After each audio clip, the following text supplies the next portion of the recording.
Hello students, carbohydrates में अब हमें ग्लूकोज को डिटेल में पढ़ना है और ग्लूकोज की डिटेलिंग हम किस किस हेडिंग में करेंगे। तो हम सबसे पहले ग्लूकोज के मेथड ऑफ प्रिपरेशन डिस्कस करेंगे, उसके बाद उसकी केमिकल प्रॉपर्टीज़ और स्ट्रक्चर।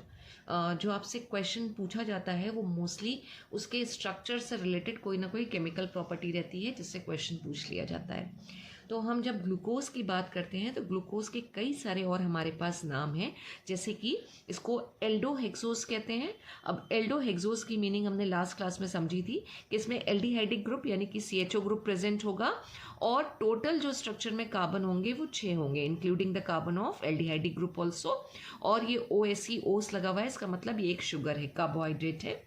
इसे डेक्सट्रोज भी कहते हैं। अब डेक्स्ट्रो और लीवो आपने टर्म पढ़ रखे हैं जब हम ऑप्टिकल रोटेशन की बात करते हैं, ऑप्टिकल एक्टिविटी की बात करते हैं। तो बेसिकली जो ग्लूकोज हमें नेचर में मिलता है वो optically active dextrorotatory isomer होता है, इसलिए इसको डेक्स्ट्रोज यानी डेक्स्ट्रो रोटेटरी शुगर भी हमारी है। और साथ ही साथ इसको ग्रेप शुगर भी कहते हैं, क्योंकि जो राइप या राइपन ग्रेप्स होते हैं उसमें अबाउट 20% प्रेजेंट होता है। तो ग्लूकोज के इतने सारे नाम हो गए और फॉर्मूला तो कि ग्लूकोज का फॉर्मूला क्या है, हम बहुत ही छोटी क्लासेस से पढ़ते आए हैं कि C6H12O6 ग्लूकोज का फॉर्मूला रहता है। हमारी बॉडी में ब्लड के अंदर भी एक ग्लूकोज प्रेजेंट रहता है और जो इसका नॉर्मल लेवल खिलाता है ग्लूकोज का वो 65 या 70 mg से लेके 110 या 120 mg ऑफ ग्लूकोज पर 100 ml जो ब्लड शुगर खिलाती है बेसिकली वो एग्जिस्ट करता है। अब जो डायबिटिक पेशेंट होते हैं उसमें ये लेवल जो है वो थोड़ा सा बढ़ जाता है या ज़्यादा भी बढ़ सकता है, तो वो जो डिजीज़ है वो कहलाती है हमारी डायबिटीज़, राइट। अब इसके अलावा और भी बहुत सारे स्वीट फ्रूट्स हैं जैसे कि मैंगोज, एप्पल्स, पियर्स, उसके अंदर भी ये ग्लूकोज प्रेजेंट होता है। अब हम ग्लूकोज के अगर मेथड ऑफ प्रिपरेशन की बात करें तो जो सबसे कॉमन मेथड इसका आता है जिसे हम लेबोरेटरी मेथड भी कहते हैं वो है acidic hydrolysis of cane sugar. यानी अगर हम केन शुगर ले लें, केन शुगर का फॉर्मूला रहता है C12H22O11। अगर हम इसकी हाइड्रोलिसिस कराएं यानी हम इसको वाटर की हेल्प से ब्रेक डाउन करें और एसिडिक हाइड्रोलिसिस कर रहे हैं हम, तो ये लिख लिया हमने अपने सारे रिएक्टेंट। और जब हम इसकी हाइड्रोलिसिस करेंगे, हाइड्रोलिसिस ऑफ केन शुगर, हमें मिलता है 1 यूनिट ग्लूकोज और 1 यूनिट फ्रक्टोज।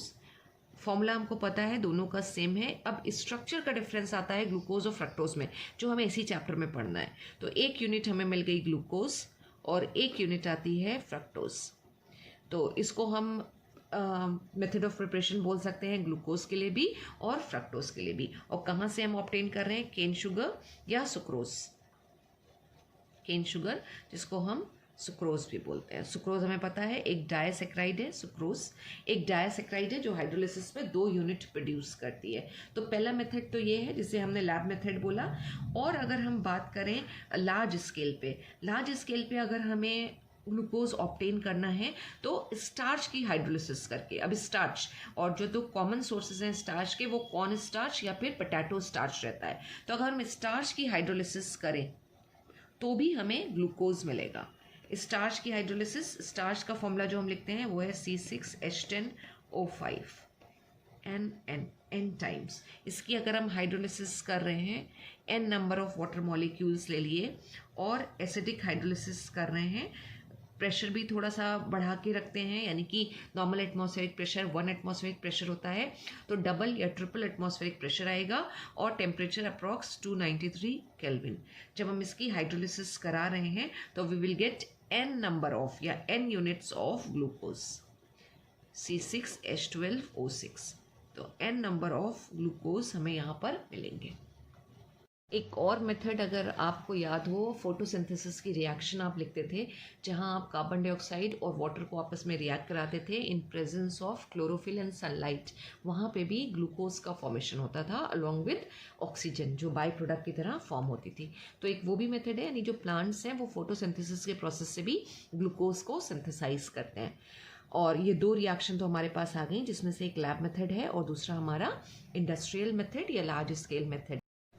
ग्लूकोज की फिजिकल प्रॉपर्टीज़ अगर हम देखें तो बहुत सिंपल सी हैं। ग्लूकोज को हम बोलते हैं कि कलरलेस क्रिस्टलाइन सॉलिड है। सॉलेबल इन वाटर होता है बिकॉज ऑफ हाइड्रोजन बॉन्डिंग, और ऑप्टिकली एक्टिव तो है ही है। क्यों? क्योंकि अभी हमने बोला कि ग्लूकोज का दूसरा नाम क्या है, डेक्सट्रोज। यानी ये क्या करेगा, प्लेन पोलराइज लाइट की को रोटेट करेगा टुवर्ड्स राइट साइड, और म्यूटा रोटेशन शो करता है। तो these are the simple properties, physical properties of glucose. Chemical properties detail में है, जिनको हम नेक्स्ट क्लास में डिस्कस करेंगे। Thank you so much students.